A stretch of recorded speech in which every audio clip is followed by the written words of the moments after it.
Flashback. In 2011, in September, a bunch of guys walked to Zuccotti Park in New York City and just sat down.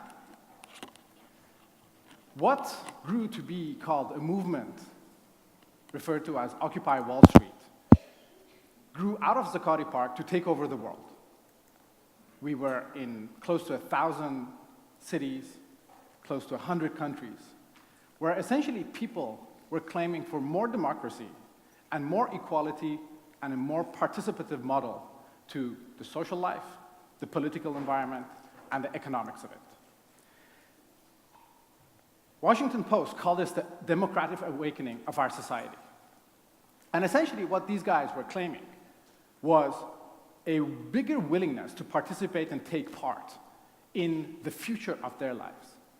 And as I was thinking about the topic of this conference, the future of healthcare, I was thinking to myself, wow, what a great parallel about all of us wanting to imagine the future and providing you with some capabilities into how you can become a better participant of that change. Essentially, in short, what the guys from the Occupy movement were asking for was the struggle between the 99% and the 1%. What they were saying is that 99% of people are essentially non-participating bystanders. They're just standing around doing nothing, whereas the 1% are making all the political decisions, all the economic decisions, and all the social decisions. And that just wasn't working. It was not a proper way of doing it. Now, the Occupy movement grew out from being Occupy Wall Street, or it actually happened here, Occupy Dame Street here in Dublin, to a lot of other things. You know, people wanted to occupy bacon, where they just wanted to eat a lot of bacon. Or people, more seriously, living man, Iron Man here, Elon Musk, wanted to occupy Mars, where it's all essentially sending people to Mars. But I started thinking about this, and the Occupy movement essentially became synonymous with wanting to lead, wanting to participate, wanting to achieve, take part. And actually, that same divide that you see in the traditional Occupy movement also exists in innovation, transformation, and disruption of the healthcare system. 99% of people are just disconnected. They are not taking part. They are not part of what we're trying to achieve. And the 1% here, I suspect you guys, are not going to achieve anything if you are not able to blow past the 1% barrier. Before you know it, you will be overwhelmed with all sorts of things, and nothing will change. And actually, this divide has resulted in a huge underperformance when it comes to transforming healthcare. While 84% of executives believe that transforming healthcare and innovating in the healthcare, general health actually, is important, only 6% are happy. Now, there is no function in any organization where the gap between what we aim to achieve and what we actually are achieving is this big. Let me translate this into business terms. Budget, actual. Now imagine if we miss any of our targets by 92%. The gap is 92% for those matthews. It would be game over. And somehow, we think this is okay for innovation. And so what I wanted to do this morning, actually, is to provide you some mechanics of how you actually can address this in your organization, so that you can actually take a 3-step thing back home and say, hey, if I implement these things, I can actually start closing the gap on the ambitions of my organizations to innovate and transform and create the future of health that we are ambitioning to do. First, the 3 words that I live by. It's got to be simple. Complex stuff don't work. Right? Back in the 80s, we were very happy to build complex systems. Users have essentially rejected complexity. They don't want complexity. They want simplicity. They want easy stuff. Easy peasy. Everything else out the door. It's got to be scalable. The 199%, right? If you build stuff for just a niche group, you won't achieve anything. You won't leave a mark in the world. You'll be irrelevant. Nobody will ever hear about it. You need to build scalable stuff. And as you think about innovation in your organization, if you have 100, 500, 1,000, 5,000, 10,000 people, doesn't matter. You need to find ways that can actually engage all of them. And lastly, it's got to be sticky. Meaning it's got to stick in the organization. Not stuff that we do one morning and by the time people have gone back to their desk, they forget. Typically stuff like workshops are not sticky. Because while people are in the room, everybody understands how it's supposed to be done. But by the time they're at desk, nobody can replicate anything. So, 3 ways, I promise. First, discipline. Everybody kind of thinks innovation and discipline is like, they just don't go together, right? A lot of people think innovation is about lying on the grass and staring in the sky and coming up with the next aha moment. Or just taking a lot of showers. Somehow, apparently, lots of things happen under the shower. It's actually not true. Innovation is actually very much a disciplined practice. And the way we think about it is this core essence of how innovation happens in organizations. A recent research by Deloitte has shown that while a lot of people think it is a lack of creativity that results in the performance gap in innovation, it is actually the discipline. All of you guys are creative. I can promise you that. What really makes a difference between those who actually transform towards that objective of the future of health and the ones who get left behind is, are we disciplined, systematic, executing the objective? And in that perspective, I would make a parallel with all the other stuff that you have going on in companies. For every other discipline in the business, we have systems and best practices. Sales, marketing, HR, patient care, all the stuff, right? We have systems that are automating this stuff. There are ways of operating. And yet, when it comes to innovation, we fall back to completely archaic, antiquated ways of working. Post-its, markers, whiteboards. The funky ones do some Excel and PowerPoint. It's just crazy. And so the way we thought about it was, hey, what you really need to bring is a best practice approach of how do we do this? How do we innovate? Where do I start? If you can't tell people where do they start, what do they do afterwards, et cetera, in a step-by-step process, you are not going to be able to provide an engaging way. So rooted in design thinking and lean methodology, we essentially created a track for people. You start in the front end there, right? For those of you who were with me yesterday afternoon, we're starting by questions, right? You ask lots of questions, you define the problem and challenge, you develop some potential solutions for it before you try it out and then scale it. And essentially what we did is we took it, turned it upside down, and put it into an app so that you can put it in the palm of everybody in your organization. Scale. So essentially it starts with sensing, understanding the problem. Innovation does not start with ideas. Innovation starts with user needs and insights. So you need to be out there, talking to your patients, talking to physicians, talking to professionals of the industry, understanding what their needs are so that you can understand what type of problem is it that you want to address, or opportunity for that matter. Then you come up with some potential solutions for it. What is the value proposition that you're building up? The only thing that matters is desirability. Does anybody even want what I want? Forget feasibility, viability, that's stuff for later. Try it out with people. Prototyping, think with your hands. Cheap. This is not about, getting all funky and building MVP. No. Cheap stuff. Storyboards, drawings, scale models, Lego, right?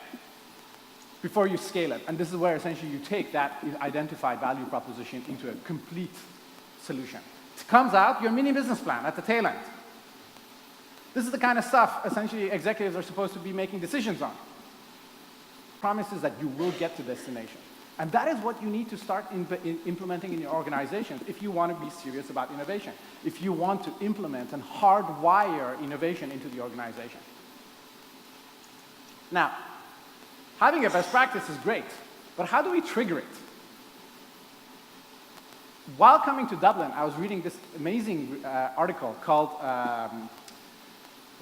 Planned Opportunism in Harvard Business Review. And essentially what it said is that whereas we think of the future as this far-off point, actually future is delivered in daily doses. Right now.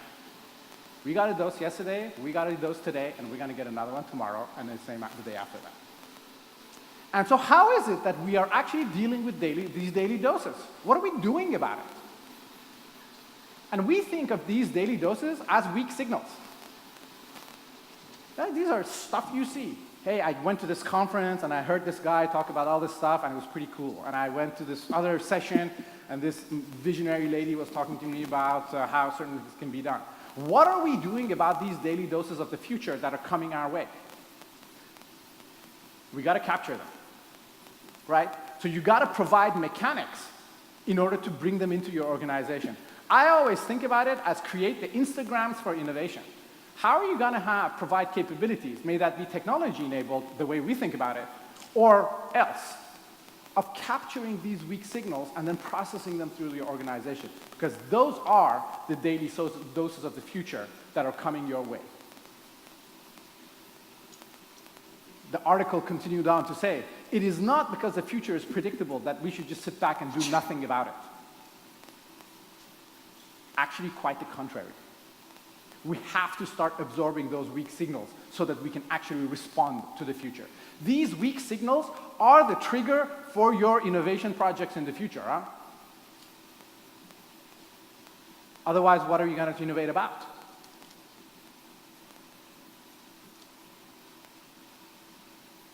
Not the stuff you come up under the shower with. That's useless. I always say, great innovations are rooted in deep customer needs and insights, user needs and insights, not in hot water and soap under the shower. It's not rooted in soap.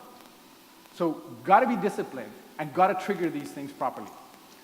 And last, measure. I think to the point of everybody who's spoken this morning. What gets measured gets done. Everything else, nobody cares about. Plain and simple. Now, essentially, what we've tried to do is to provide mechanics of what to measure. A lot of people are like, okay, yeah, measure is great, it's fantastic, but what should I measure? Well, essentially, we think about three things that you should measure. First, you should measure the performance of your process. Right? How am I doing against the best practice? Second, you got to measure team size. As the previous speaker was talking about very kindly, it's all about people. And last, you got to measure the allocation of resources across your different innovation horizons. Let's talk about each of these.